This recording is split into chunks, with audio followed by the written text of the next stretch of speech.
você concorda comigo, diga amém. Glória a Deus. Aleluia.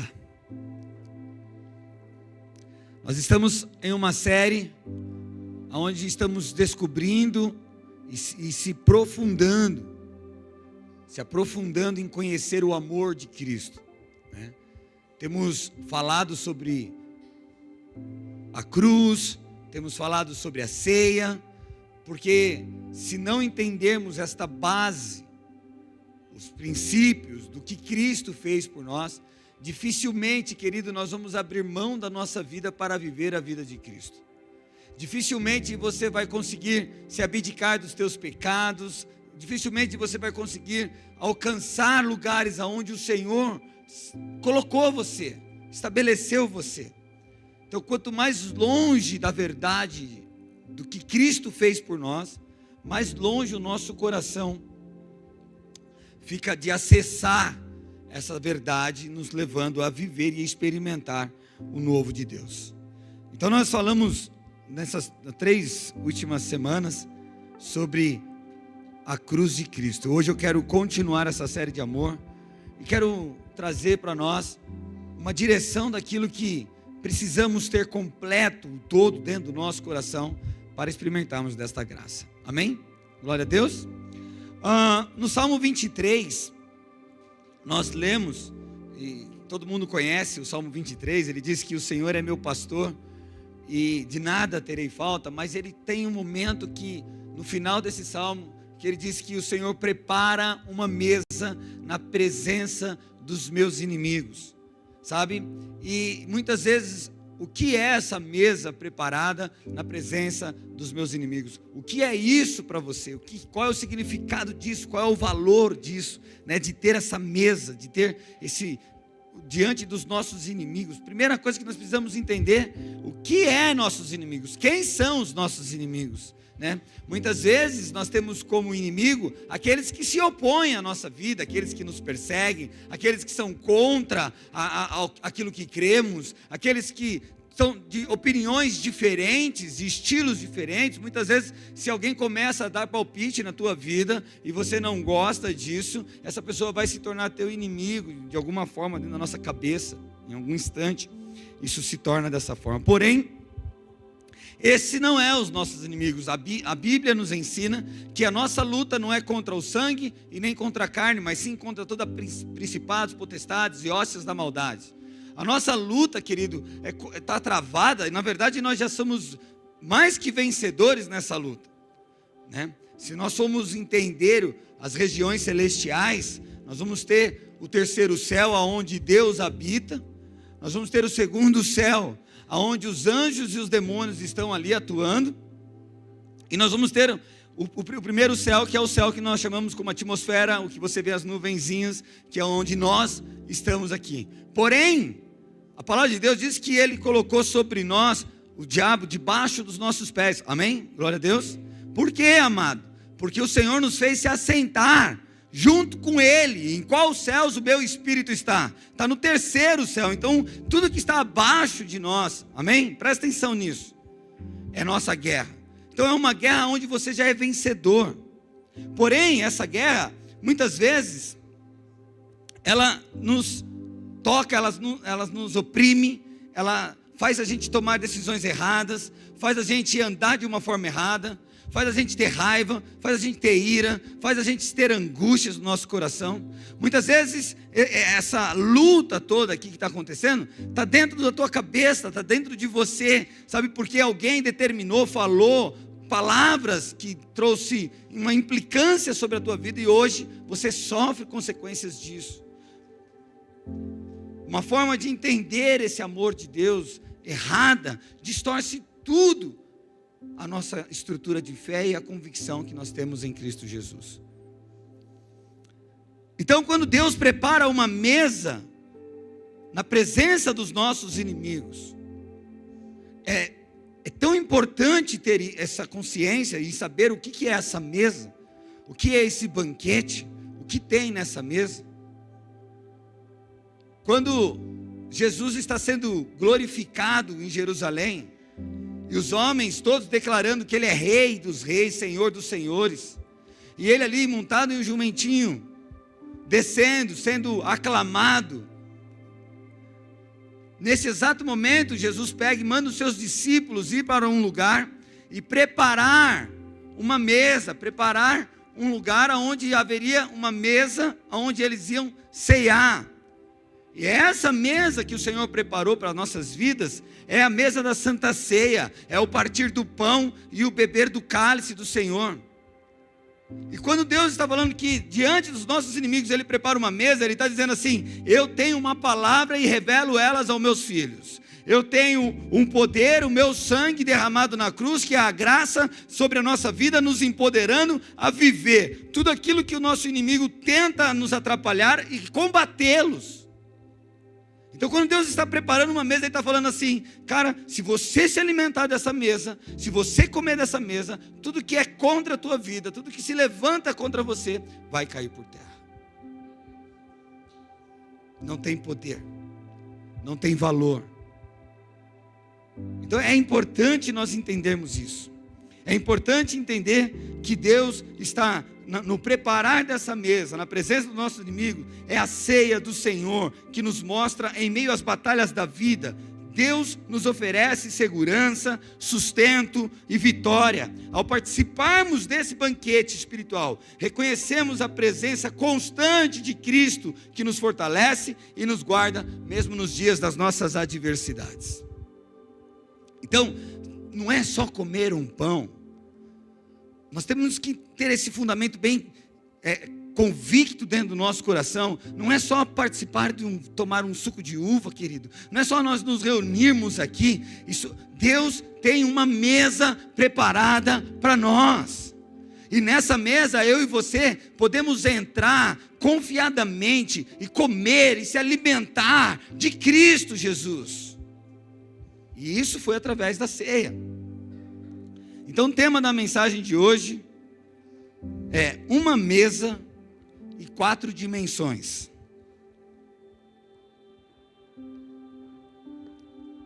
Uma mesa e 4 dimensões. Porque existe só um caminho.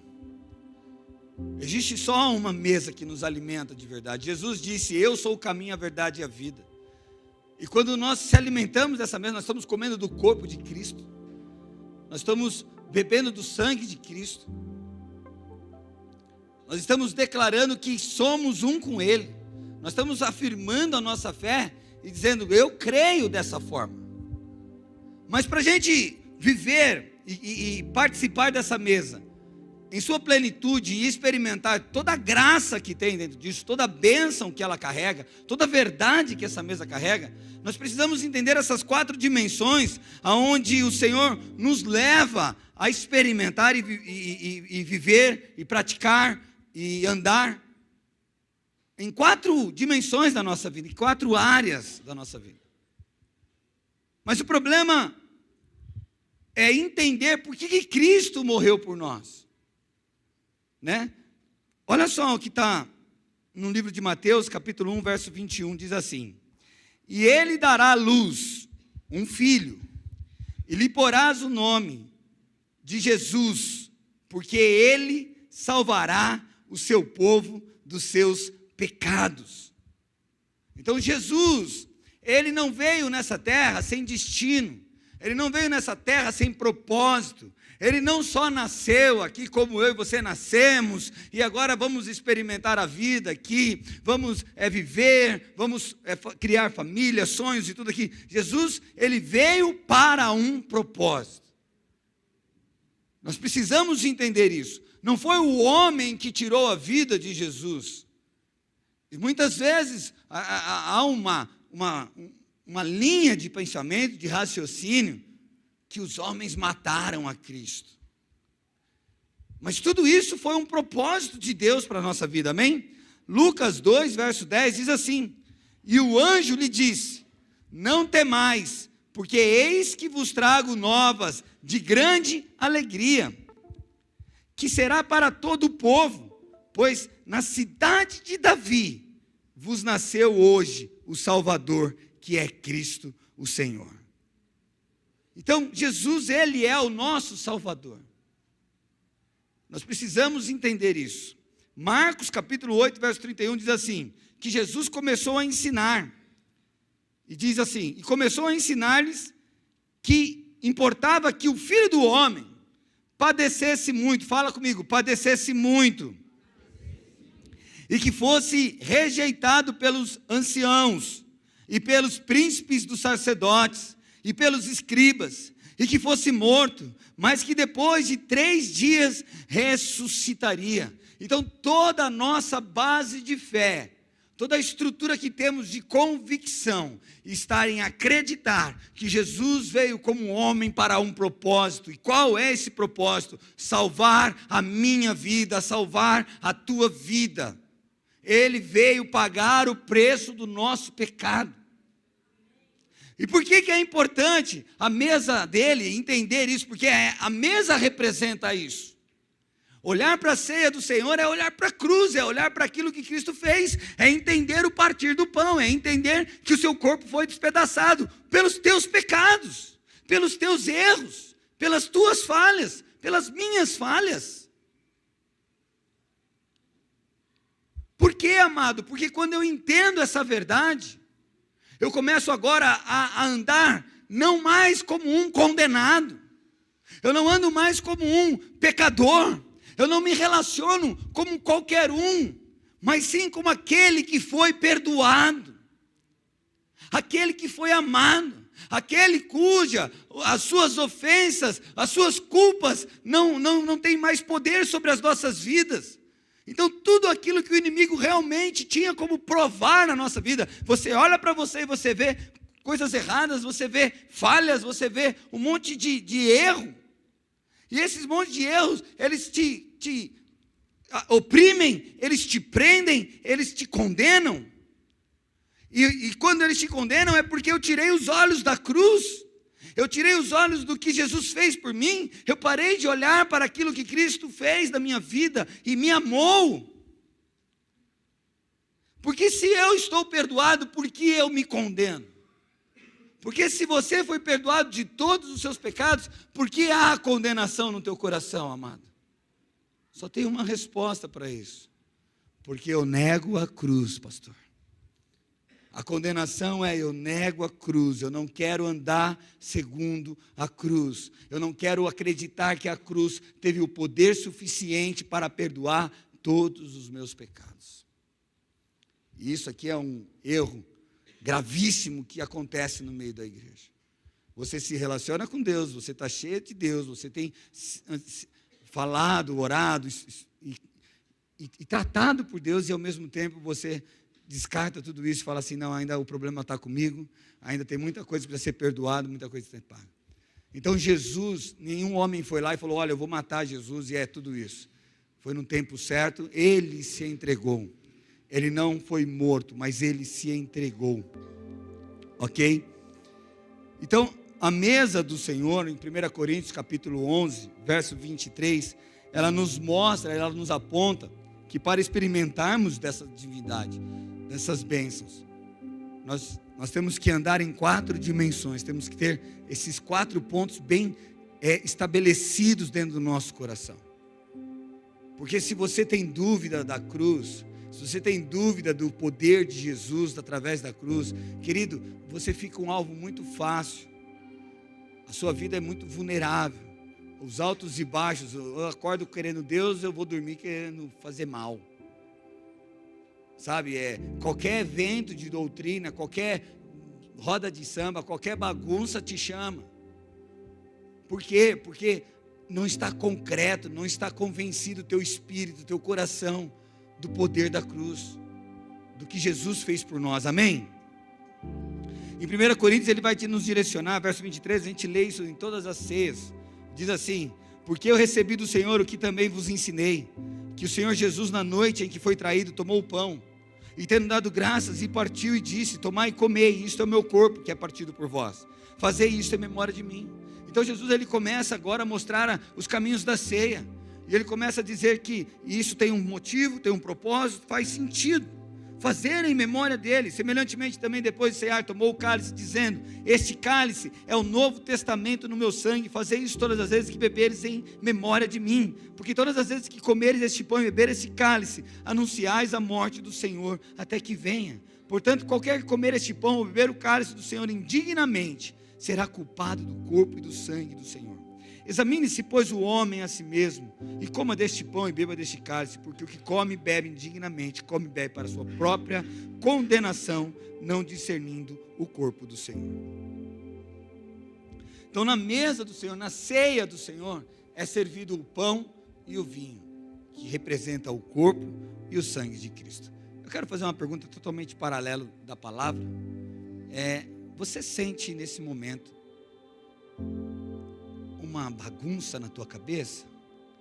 Você tem um sentimento de desconexão? Tipo, está meio estranho isso aqui. Você sente teu coração acelerado? Eu queria orar. Eu sinto uma atmosfera espiritual muito pesada aqui. A gente precisa vigiar no momento da palavra para que não seja roubada ela. Tem algo de valor e muita importância para Deus falar, e Deus te trouxe aqui para você ouvir isso. Feche os seus olhos mais uma vez. Ore assim, Senhor. Fala: Senhor Jesus, tudo que está perturbando esse momento, nas regiões celestiais, as interferências, seja agora cancelada, em nome de Jesus. Todo espírito maligno, todo ladrão que vem roubar a mensagem, trazer confusão em nossa mente, agora nós ordenamos: saia deste lugar, em nome de Jesus. Estabelece, Pai, uma atmosfera de segurança, aonde a minha mente é a tua mente, está conectado com o Senhor, sendo um contigo, em nome de Jesus. Amém. Então a mesa, ela vai nos apontar para 4 dimensões da nossa vida. Primeira coisa, que quando nós olhamos para esse momento de ceia, a primeira coisa que você precisa entender é olhar para trás. Quando você olha para trás, você olha para quê? Que lá, 2000 anos, Cristo se sacrificou por nós. Quando nós olhamos para trás, nós não só percebemos que Ele se sacrificou, mas que também ressuscitou. Então, se eu não tenho convicção disso, se eu não tenho essa dimensão concreta em meu coração, se há uma dúvida, se realmente Ele veio, se realmente Ele existiu, se isso realmente é verdade, se essa dúvida passa beirando meu coração, meus pensamentos, querido, aqui vai fazer teus pés vacilar. Então nós precisamos, quando tomamos da ceia, olhar para trás e entender o que Cristo fez por nós, termos convicção disso, que Ele veio e morreu, e não só morreu, porque muitos sábios vieram para essa terra, muitas pessoas, filósofos, pessoas inteligentíssimas, criaram religiões, criaram essas heresias, mas o que os diferencia é que todos eles morreram e estão apodrecendo na terra até agora. Jesus não, Ele não só morreu, mas Ele ressuscitou. Então não é só um Cristo que morreu, mas um Cristo que se entregou e ressuscitou, e está vivo agora. Pode olhar, a história comprova, nós não precisamos nem entrar nessa questão. A própria história comprova, o túmulo está vazio, Ele não está mais aqui. Os seus discípulos estavam vendo a ascensão, Ele ressurreto. Atos dos Apóstolos, começa agora a ascensão, Jesus vai aos céus. Uau! E eles estão olhando, admirados, Jesus subindo nas nuvens. Sabe, os anjos vêm e falam para eles assim: ei, o que vocês estão admirando? Esse aí que está subindo virá. Vão pregar o evangelho, vão fazer o reino. Se isso se tornou verdade, mais de 500 testemunhas viram Jesus ressurreto. Amados, nós precisamos andar nessa dimensão e crer que olhar para trás faz muito sentido. Então, olhar para frente. O que nós olhamos para frente? Quando nós olhamos para frente, por quê? Porque breve Ele voltará. Breve Jesus voltará. Olhar também para dentro de si. A ceia nos ensina, a mesa do Senhor nos ensina. Quando olhamos para dentro de si, a Bíblia fala, examina cada um a si mesmo, olha para dentro de si. E um outro ponto, uma outra dimensão que nós vamos falar aqui, compartilhar, é olhar para o nosso próximo. Né? Que isso quer dizer? Comunhão e discernimento do corpo de Cristo.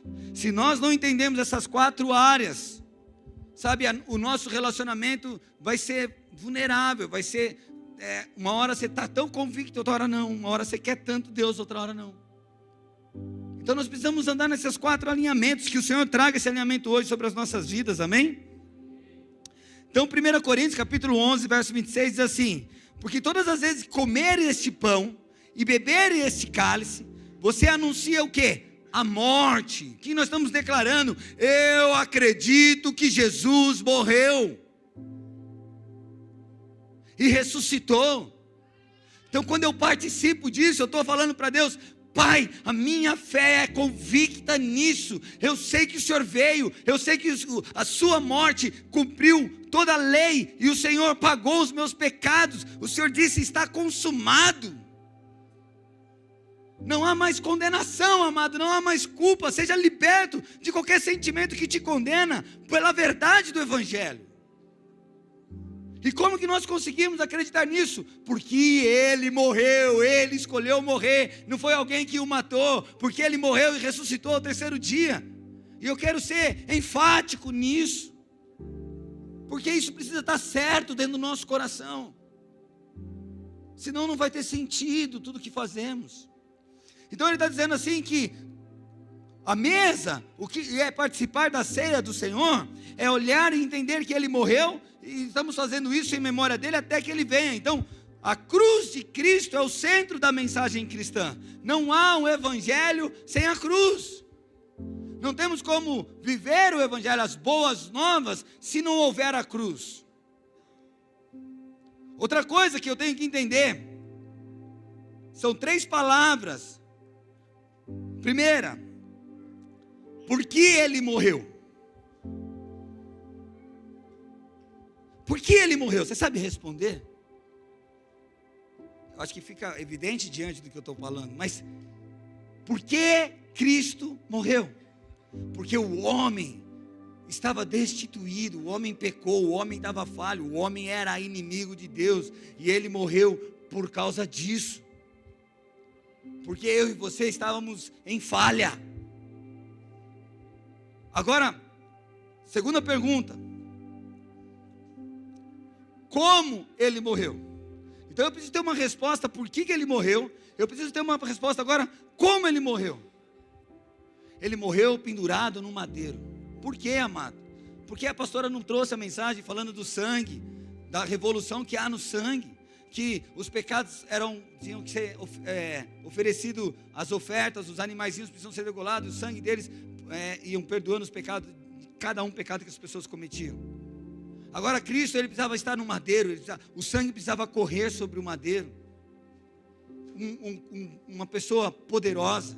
Então Ele morreu crucificado, porque foi a pior morte, porque todos os nossos pecados, os piores, foram perdoados ali. E a terceira pergunta é, por quem Ele morreu? Por que Cristo morreu? Como Ele morreu? E por quem Ele morreu? E a resposta é por mim. Fala, por mim. Por mim. Ele me amou. Ele morreu porque eu não tinha condições de se chegar a Ele. E de verdade, amado, acreditar nisso começa a mudar a tua história. É falar assim, como que pode alguém me amar? Porque não tem ninguém melhor que você para se conhecer, né? Você sabe onde você erra. Você sabe onde você é ruim. E Cristo, sendo um Deus onisciente, onipresente, onipotente, conhecendo tudo isso que você é, Ele escolheu morrer isso, passar isso por você, para que você tivesse a vida dele agora. Então a gente começa a abrir mão da nossa vida para viver a vida de Cristo. Isso é olhar para trás.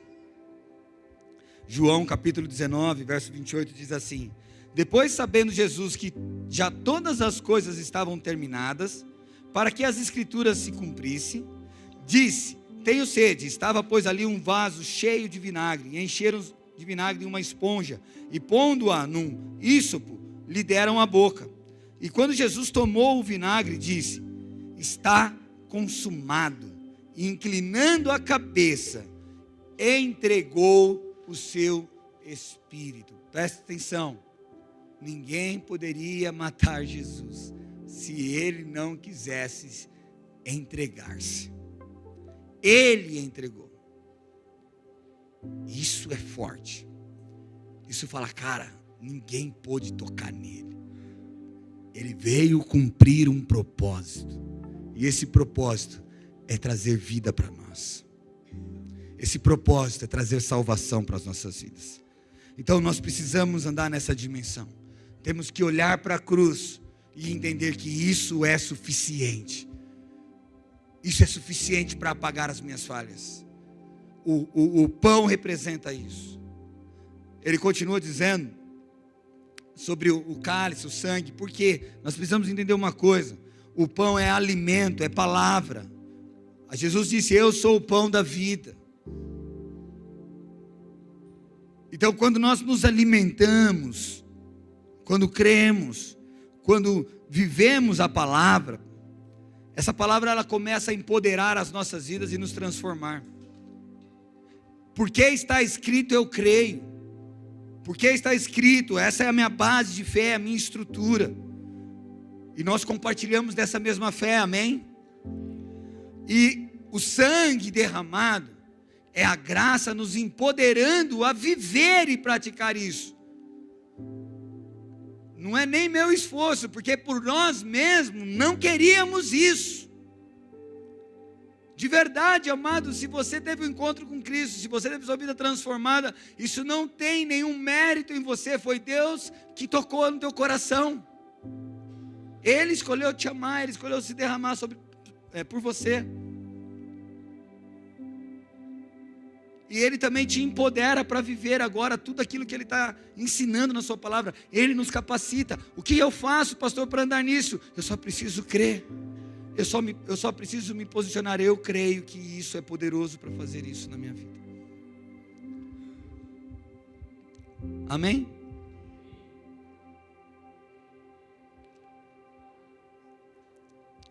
A outra dimensão é olhar para frente, é olhar para a volta de Cristo, né? Porque 1 Coríntios 11, 26 diz assim: porque todas as vezes que comeres este pão e beberes esse cálice, anunciai a morte do Senhor até que venha. A ressurreição, querido, é a nossa esperança para o futuro. Deixa eu te falar uma coisa: se você não espera a vinda de Jesus, você não se prepara para essa vinda. Sabe, quando você tem uma visita na tua casa, eu tenho certeza que você dá uma geral, você arruma as coisas na sua casa, não arruma? Se o pastor falar, vou na tua casa hoje, eu tenho certeza, toda vez que eu chego na casa, está com cheiro de pinho-sol.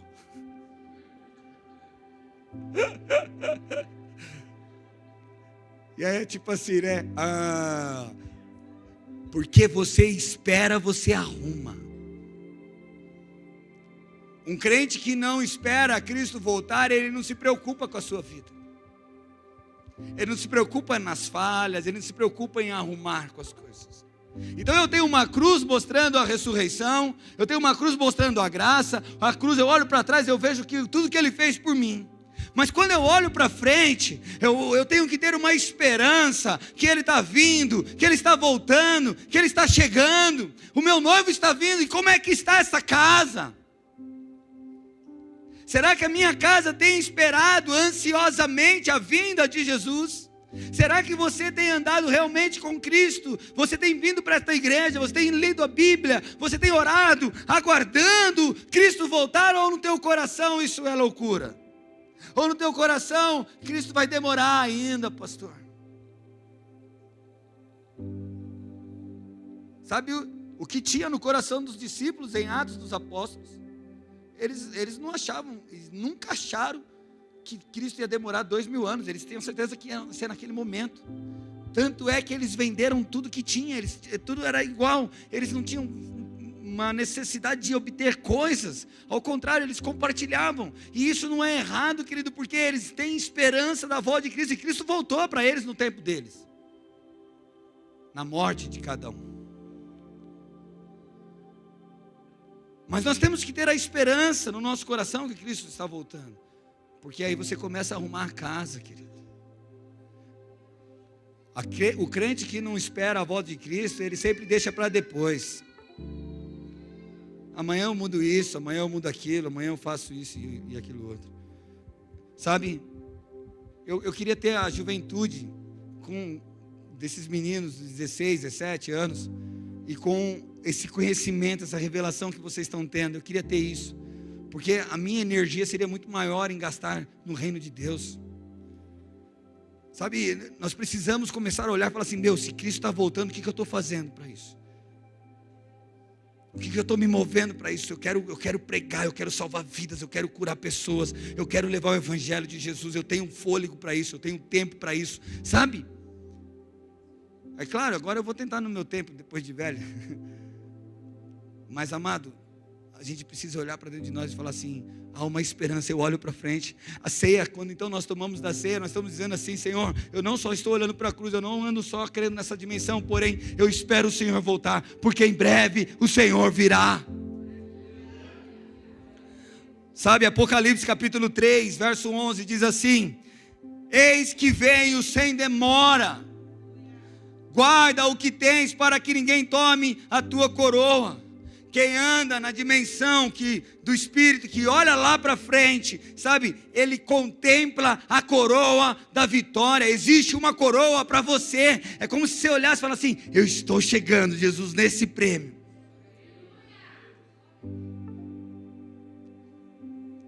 Sabe, é algo que nos move. Então, quando nós perdemos essa dimensão, quando nós não olhamos para isso, querido, a gente vai viver de qualquer jeito. Então olha o que ele está dizendo: eis que venho sem demora.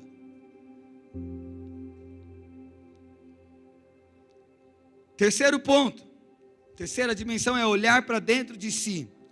1 Coríntios 11, verso 28 diz assim: examine-se, pois, o homem a si mesmo, e assim coma deste pão e beba deste cálice. Sabe, o problema é que quando a gente tem um certo tempo de caminhada com Deus, e a gente começa a viver realmente sem pecar, sem errar, sem falhar, porque a gente começa a vigiar. E eu tenho certeza, quantos aqui mudaram de vida? Levanta a mão. Só 3? Meu Deus, é o que eu estou enxergando. Bom, glória a Deus. Sabe, melhorou ou não melhorou a nossa vida? Aleluia. Mas o problema é quando nós chegamos aqui, a gente começa a ter uma soberba, uma altivez dentro do nosso coração, e paramos de se examinar. Porque você olha para dentro de você e fala assim: poxa, eu não vejo pecado. Eu não eu tenho lutado, né? A própria palavra diz que aquele que diz que não peca, esse se faz mentiroso. Mas eu realmente não sei qual pecado eu estou caminhando. Eu sei que eu sou sujeito a isso, a cair, a falhar.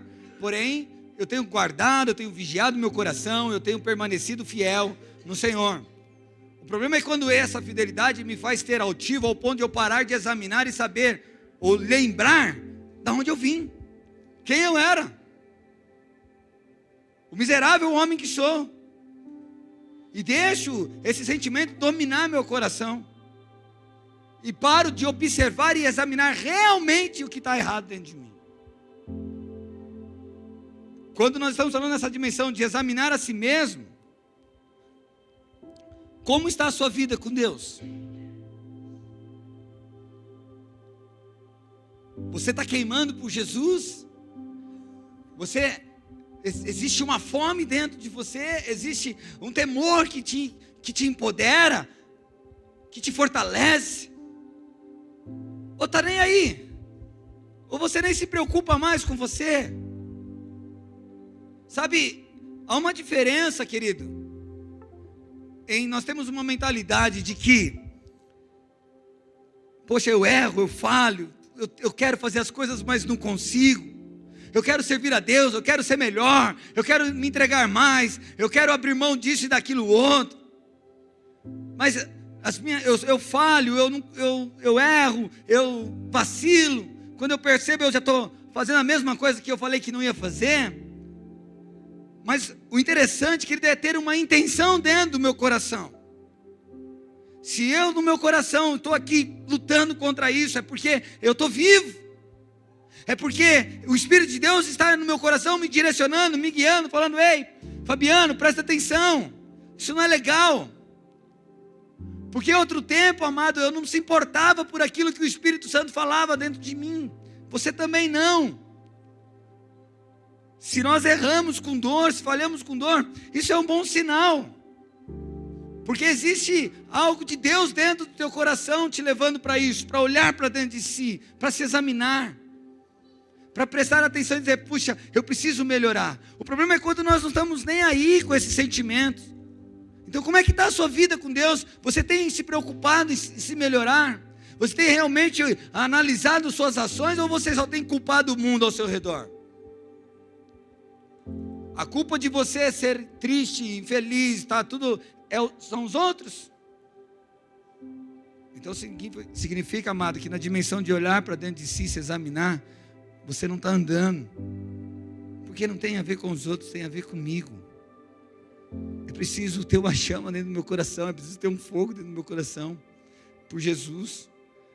E é claro, andar na cruz, olhar para trás e para frente, faz com que esse fogo comece a queimar mais dentro do meu coração, amém? Você está entendendo? Sabe, uma outra coisa que quando a gente olha para dentro de si, examina a si mesmo, é como estão as suas vestes. Como estão as suas vestes? Porque a mesa do Senhor nos ensina isso. Porque essa mesa, ela veio transformar as nossas vestes. A palavra de Deus diz que as nossas roupas foram alvejadas pelo sangue do Cordeiro. Alvejada não é só, querido, lavada. Para uma mulher que lava a roupa, sabe do que eu estou falando. Alvejar a roupa é pôr onde estão as manchas ali, colocar a cândida, o alvejante, qualquer produto que vai limpar exatamente na onde está os problemas naquela roupa. As nossas vestes foram alvejadas, ou seja, Cristo limpou detalhes das nossas vidas. Manchas nessas vestes. O problema é quando a mentalidade nossa de mendigo não quer sair. E a gente começa a gostar dessa roupa. Na verdade, não se importar como essas vestes estão. É quando nós nos acostumamos. Eu não sei você, mas eu não quero ser hipócrita, mas quando uma pessoa mal vestida, cheirando mal, está do teu lado, é difícil de ficar perto, sim ou não? Mas como que ela consegue se sentir naquele lugar? Como que essa pessoa, tá, eu não consigo ficar perto dela, porém, ela está constantemente cheirando mal e suja. Por quê, amado? Porque ela se acostumou com aquilo. Quando nós paramos de andar na dimensão de olhar para si, a gente se acostuma com as nossas vestes de mendigo. Não, eu sou assim mesmo. Ei, você não é assim mesmo. Deus mudou você. Deus transformou você. Então quando eu examino, eu começo a falar: Senhor, não está legal aqui, está sujo aqui. E Ele começa de novo alvejando com teu sangue, perdoando, e eu reconhecendo. Sabe, em outras palavras você tem andado em arrependimento ou remorso? Os seus erros, suas falhas, realmente existem mudanças? Ou você ainda está lutando e brincando com eles? Sabe, tudo isso está dentro da mesa. Ele prepara essa mesa diante dos nossos inimigos. Andar nessas 4 dimensões faz a gente viver a plenitude do Evangelho. Não só nós temos um bando de esquenta-banco aqui neste lugar. Um bando de pessoas que vêm ouvir e nada muda na vida. Não é isso. Cristo não nos chamou para viver uma vida medíocre. Cristo nos empoderou com o teu poder, com o teu espírito. Ele nos capacitou, nos abençoou com toda sorte de bênção. Nós negamos todo esse banquete, essa mesa, para andar como os mendigos. Quando ele tem uma veste real, santa, pura, ok? E o quarto e último ponto, que para mim, cara, eu acredito que muitos de nós, nos 3 pontos, temos lutado, amém? Temos vigiado. Eu creio na cruz, eu creio na ressurreição, eu creio na volta de Cristo, eu creio no soar das trombetas, aleluia, amém? Eu creio em olhar para dentro de si. Realmente a gente tem lutado isso, nós temos se examinado, tá? Eu acredito nisso, porque as palavras aqui nessa igreja, elas vêm confrontando. Se você não quer ver seu problema, não vem para essa igreja, porque o Senhor revela assim, nitidamente, fala, cara, que tapa na cara. Então eu acredito que a gente tem se examinado, e você sabe aonde você falha. Só que o que eu quero que você acredite na cruz, para você não ficar preso nisso. Acredite no sangue de Jesus, para você não ficar preso nisso. Porém, a 4ª e última dimensão aqui é olhar para o próximo, querido. Aqui a gente está um pouco falho. Quando nós estamos querendo falar sobre o próximo, olha só o que diz em 1 Coríntios capítulo 11, verso 33. Portanto, meus irmãos, quando vos ajuntais para comer a ceia, esperais uns pelos outros. Isso está falando de nossos relacionamentos. Nós precisamos considerar que a ceia é comunhão um com os outros. E sabe o que a gente vê dentro da igreja? Uma disputa de quem vai alcançar o milagre primeiro, de quem é o melhor neste lugar. No quesito comunhão, nós estamos preocupados com os nossos próprios interesses. A gente não está preocupado com o irmão. Na verdade, a gente está aqui apontando o erro dos irmãos. Ó, você viu o irmão que falhou, o irmão que pecou, não sei quem que falhou, aquele irmão é assim, aquele lá é outro. Mas não tem ninguém falando assim, vamos fazer uma corrente de oração por esse irmão, eu vou jejuar pela vida dele. Sabe, a gente não está vendo isso. Uma das coisas que nós carregamos na igreja é essa questão de ser bem receptivo com as pessoas. Não com uma falsidade, do tipo, visitante, seja bem-vindo, nada disso. Com muita sinceridade. E as pessoas, elas são atraídas por isso. Mas você percebe que isso vai, quando você começa a entrar nesse lugar, isso vai perdendo o seu sentido, o seu valor. Sabe, hoje você cumprimentou a pessoa que está do teu lado aí. Você olhou para a cara dela e falou, ei, nós vamos morar no céu junto.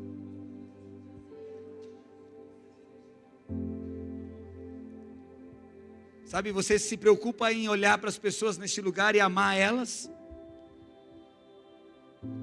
Ou de novo, nós estamos numa corrida aí onde o prêmio é a salvação, né? Porque talvez você fale para mim, mas pastor, a salvação é individual. Amado,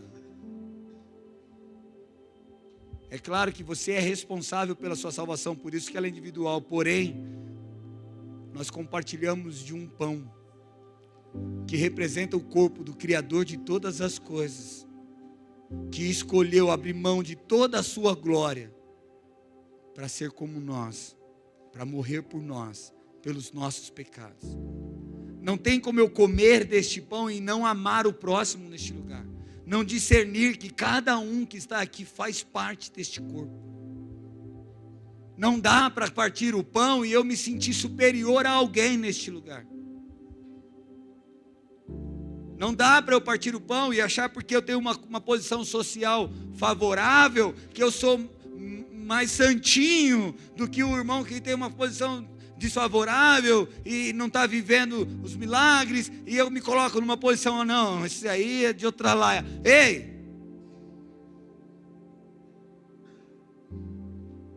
Não faz sentido.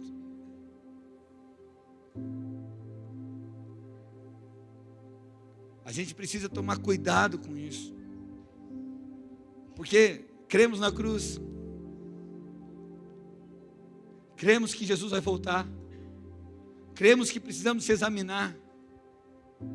Porém, será que eu tenho dado o devido valor para o meu irmão? Será que eu tenho olhado para ele como parte deste corpo, como alguém que é um comigo? Será que a minha dor, a minha luta é o choro do meu irmão? Será que quando eu percebo que alguém está com uma necessidade, na verdade você se preocupa em entrar neste lugar pensando em alguém estar com uma necessidade? Talvez a pessoa entre aqui, já chega com cara feia, com não sei o que, você já julga, já condena. São dois extremos. Ou você está em um ou no outro. Não existe um centro, não existe uma dedicação, não existe, ei, você tem fé, amado? Você está de pé, você tem fé? Então ora por aquele que não tem. Jesus disse isso. Um homem chegou diante de Jesus e falou, olha, meu filho precisa de cura. Jesus falou, se creres verá. Ele falou, mas a minha fé é pequena, eu não consigo ver. Jesus, então pela minha fé, seu filho está curado, eu quero. Então você tem fé, amado, muda a história da pessoa que está do teu lado. Vamos começar a entender a nossa posição, porque se não andarmos nessa dimensão do próximo, se não considerarmos que a ceia é comunhão um com os outros, eu compartilho da mesma fé, cara, eu sofro o mesmo evangelho que você, eu sofro as mesmas perseguições.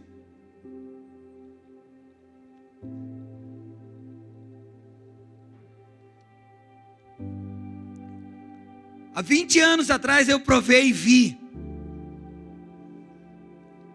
Eu vi o que Ele fez na minha vida. E agora eu tenho isso em minha vida, eu entendi, eu compreendi, amém. Mas a partir daquele momento eu olhei para o lado e falei, as pessoas precisam saber disso. Que esse Deus faz milagres. Que esse Deus transforma as pessoas. E eu agora entendo essa posição de ser um instrumento, de ser um lugar onde através de mim vidas serão salvas. E a minha fé, eu lembro, eu ia orar, eu falava, Senhor, eu oro pela vida do meu irmão tal, pela vida tal. Não, Senhor, eu oro por este mundo, ó Pai, porque Tu és poderoso, e o Senhor pode curar o mundo, é muito pouco eu orar só pelo irmão, é bom, eu sei, porém eu quero orar pelo mundo.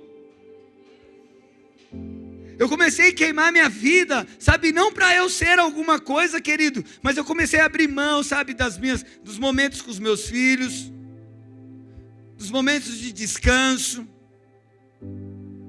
eu comecei a abrir mão, sabe, de lazeres, muitas vezes de estar com a família, para estar orando, para estar levantando uma oração ao céu por um pequenininho, para estar aprendendo algo que vai me edificar, me transformar através da palavra, e que eu posso compartilhar com outros irmãos aquilo que eu tenho vivido.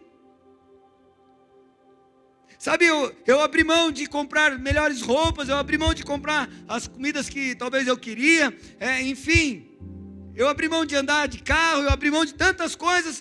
Por quê? Porque existe um próximo que precisa dessa minha posição, que precisa da sua posição. Então participar da ceia não é só crer na cruz, não é só crer na ressurreição, não é só crer na volta de Jesus, no arrebatamento, não é só olhar para si mesmo, mas é se preocupar com o próximo que está do teu lado. Sabe, há um sentimento em nosso coração de perseguição das pessoas. Pensa num povo que gosta de perseguir os outros, é tu. Então persegue para o lado bem, amado. Começa a orar por essa pessoa até ela gritar assim: para de orar por mim. Sabia disso? Quantas vezes eu e a Natasha, colocando nome de pessoas para orar, chegava as notícias para nós, tipo assim, ó, o diabo mandou avisar que nós não podemos tocar na vida de vocês, porque tem 2 pessoas orando por vocês em tal lugar. E era eu e a pastora.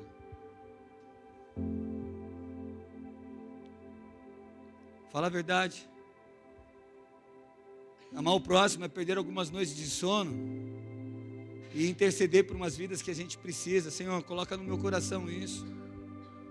Amar o próximo é começar a gastar a tua vida em oração, em dedicação ao evangelho, entender que realmente essa mudança transforma pessoas.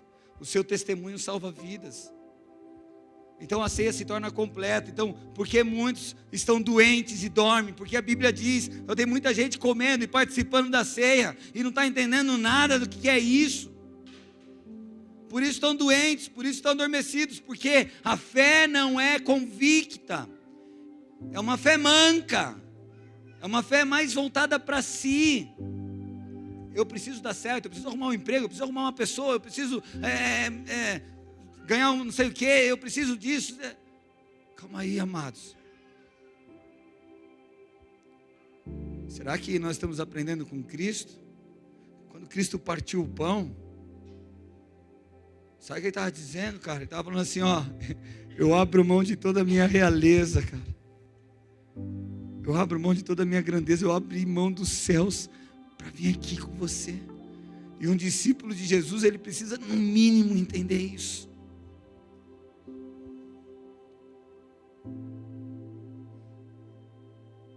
Então, na dimensão dos relacionamentos, olhando para o próximo, como está a sua relação com o próximo? Você tem perdoado aqueles que têm ofendido você em Cristo Jesus? Será que ou você tem sustentado ira, birrinha? Sabe? Você tem demonstrado um amor prático pelos outros? Sabe por quê? A gente muito fala que ama.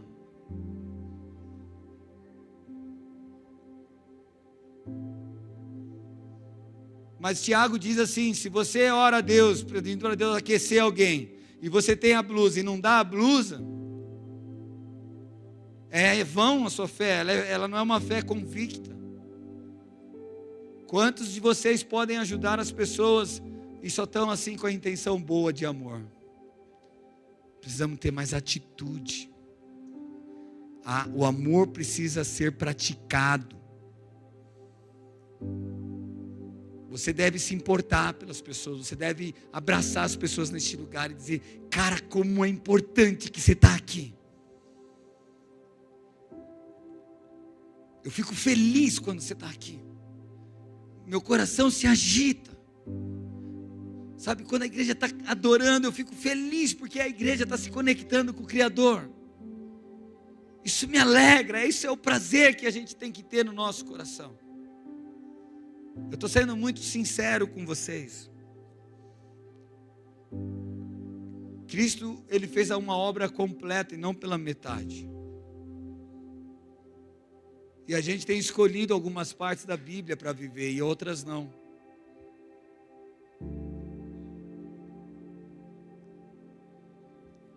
Eu posso falar disso, você não sabe como eu amo você, querido. O que a gente sofre, e a gente entende que temos que esperar um pelos outros, aqui ninguém vai chegar primeiro na frente. Tá, pastor, os mortos serão arrebatados primeiro, verdade. Não esteja vivo. Ai, ai. Sabe, uma coisa interessante, e eu quero voltar no ponto de olhar para frente, está em 1 Tessalonicenses capítulo 4, verso 13, diz o seguinte: não quero, porém, irmãos, que sejais ignorantes acerca dos que já dormem, para que não vos entristeceis, como os demais. Se nós olhamos para frente, querido, se nós cremos na esperança dos céus, do reino dos céus, A gente não tem que ter medo da morte. O medo da morte aponta para uma falta de entendimento de que realmente o céu é verdadeiro. Paulo está dizendo assim: não quero, porém, irmãos, que sejam ignorantes acerca dos que já dormem, daqueles que morreram, para que não vos entristeceis. Olha, eu não estou dizendo que você não deve ter sentimentos e saudade. Por exemplo, vamos dizer que eu saí da igreja. Saí não, eu fui para a igreja em Orlando. Certo? E lá em Orlando eu estou vivendo num lugar muito bom, a igreja lá, a Atos lá, mais de 20 mil pessoas, ok? Você vai lembrar de mim, não vai? Vai lembrar. Mas você vai sentir tristeza? Você vai lembrar, ai, o pastor não está mais aqui. Não vai. Ai, a minha vida acabou. Não vai. Por quê? Porque o pastor está numa melhora. Da mesma forma, nós precisamos aprender a lidar com a morte. E o Senhor fala na palavra dele: olha, quem olha para frente, ele não é ignorante em relação às mortes. Eu já falei para a Natasha, o dia que eu morrer, eu não quero ver ninguém chorando. Quero festa. Festa mesmo. Porque eu fui para o céu. Porque eu creio no céu. Eu creio no reino de Deus.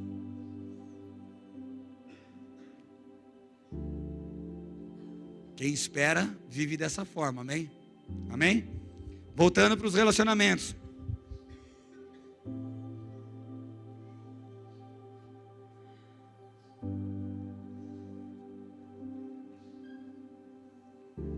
Será que então, a forma que eu tenho me relacionado com as pessoas, os meus relacionamentos, eles apontam, refletem a unidade da comunhão de Cristo? Você está comendo do pão, cara. Você está comendo do corpo de Cristo, dizendo assim: olha, eu parto da mesma fé. Você é tão importante quanto eu, porque se Cristo morreu porque você era importante para Ele, eu vou desconsiderar você. Sabe, no céu, quando estiver no céu lá, a Bíblia diz que existia uma multidão. E nessa multidão não tinha um mais alto que o outro. Eram todos na mesma estatura. Está entendendo?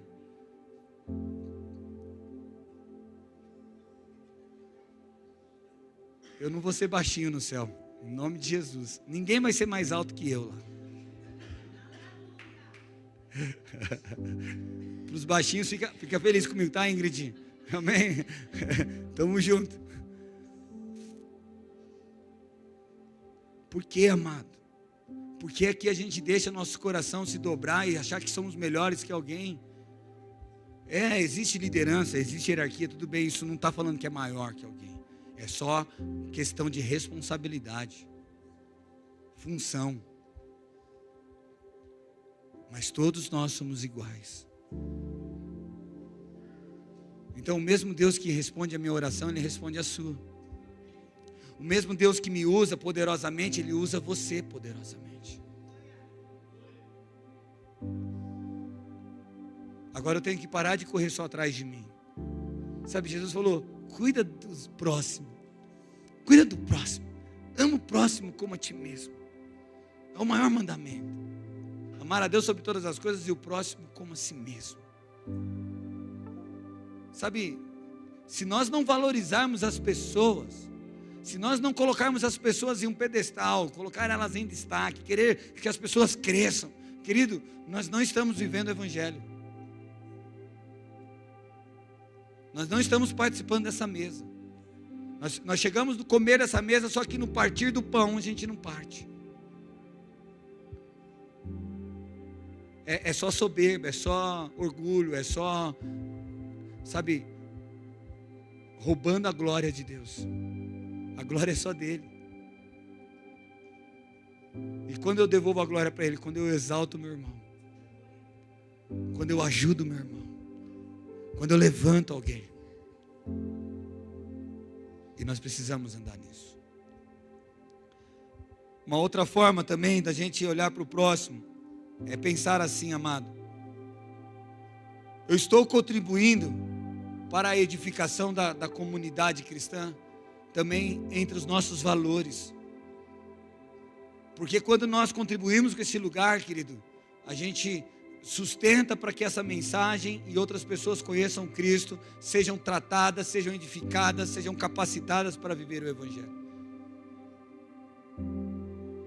Houve um custo da cadeira que você está sentando, ou há um custo em todo o ambiente aqui. E nós queremos coisas maiores. E sabemos que Deus vai fazer todas as coisas. Mas quem compartilha do pão, ele para de investir na sua vida e começa a investir no reino. Tem muita gente na igreja, eu sou muito feliz que aqui tem muitas pessoas que dão dízimo. E glória a Deus porque você dá o dízimo. Só que dízimo, querido, não é contribuição. Dízimo é devolver para Deus a parte dele. Contribuição, querido, é você tirar do seu, é você começar a investir. Sabe, aqui eu aprendo um princípio. Coríntios fala sobre a bênção do Senhor em relação àquele que dá com dignidade. E a palavra de Deus diz o seguinte: que o Senhor dá a semente para o semeador e o pão para alimentá-lo. Então existe uma semente e existe um pão. E como que eu sei, pastor, o que tem na minha vida se é semente e pão? Como que eu entendo isso? Como eu entendo se eu estou comendo a semente ou plantando pão, ou comendo pão, entende? Como é que eu aprendo isso? Presta atenção. Se aquilo que você tem, que você possui, não compra os teus sonhos, então é porque isso é uma semente. É para ser lançado. É para ser depositado, é para ser plantado. Vou falar de novo. Se aquilo que você possui não compra as suas necessidades, não resolve o seu problema, é porque isso, Deus está falando, isso aqui é uma semente.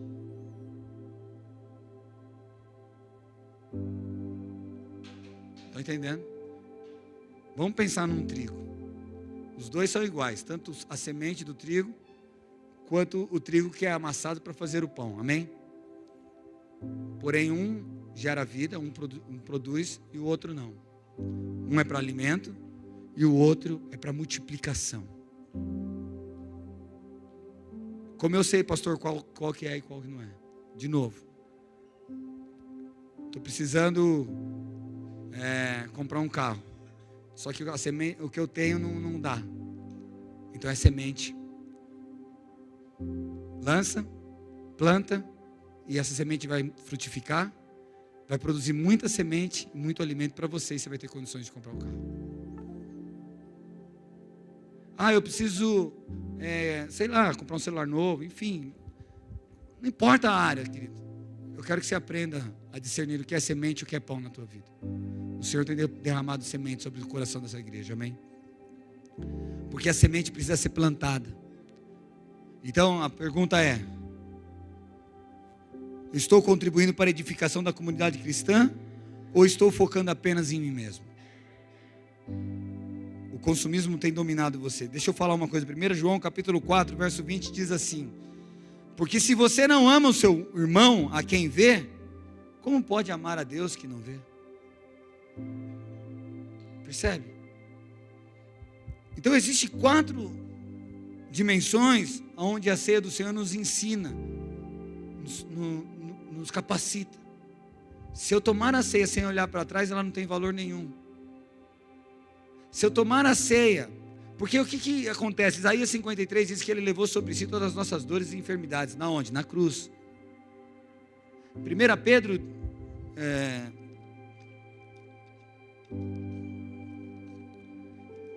1 Pedro 2,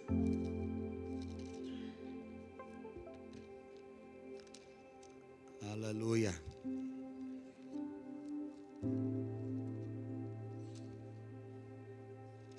1 Pedro 2, verso 24, diz assim: levando ele mesmo em seu corpo os nossos pecados sobre o madeiro,